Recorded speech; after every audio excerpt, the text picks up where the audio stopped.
Good morning, Canberra, for Cam's Mortgage Minute on Friday, August the 17th. It's all the sunny weather. It's kind of making me confused here. It's been gorgeous. Hopefully where you are, it's gorgeous as well.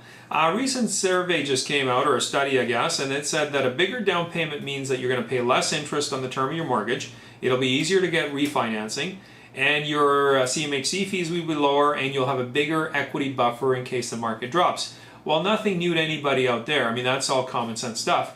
The other thing that this revealed, this T-Day survey, was that the 5% minimum down payment people need to get into the market with is typically taking anywhere from 1 to 2 years to save up. And they were saying that if you're looking for a 10% down payment, it's taking anywhere from 1 to 4 years. Now, they're basing this on an average median price of $295,000. So by the time you factor in closing costs and your down payment, you're looking at about $16,000. Now, the disconnect with these numbers is that the BMO recently had a survey as well, and they found that the average family income was about $70,000 across the country, and that the average family socks away 4%. Well, that's $2,800. So based on that math, that would take, well, about 5 years actually to put that money away, even actually greater than that. So the bottom line is, the other thing they were mentioning was that the first-time buyers, who the average age is about 34 years old according to CMHC, that it's going to take them maybe anywhere from 4 to 5 years to save up this down payment, because when they're single, their income is usually lower unless they're professionals, but then again, their expenses may be lower as well. So what is all of this pointing back to? Well, it's pointing back to the fact that we need to be saving money. And as Canadians, we're certainly not doing a great job of it.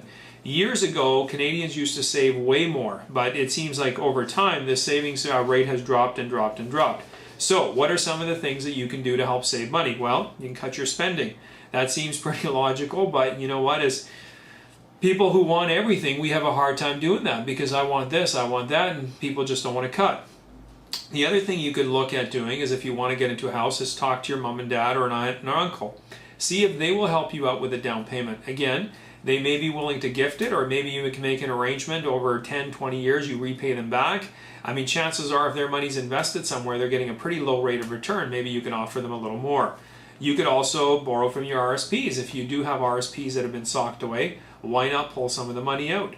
Also, when you're getting your tax refunds, stick them away. Don't spend them. Don't think of them as a windfall that you can spend. If you have, let's say, multiple cars, sell a couple off. Get a down payment gathered up that way.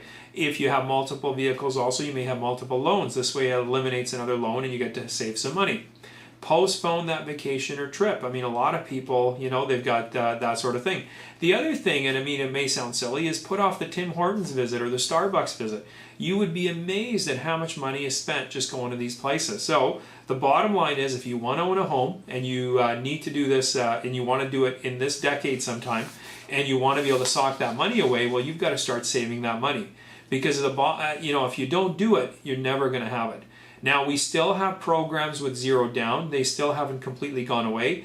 They don't make sense for everybody, but in some situations they can make sense. The key is we got to have a chat about it and see what can be done with it. But regardless of zero down, 5%, 10%, 20%, at Auxilium we're here to help and we're ready to go. So give us a call and we'd be happy to help you out. Enjoy your weekend, and I'll see you on Monday.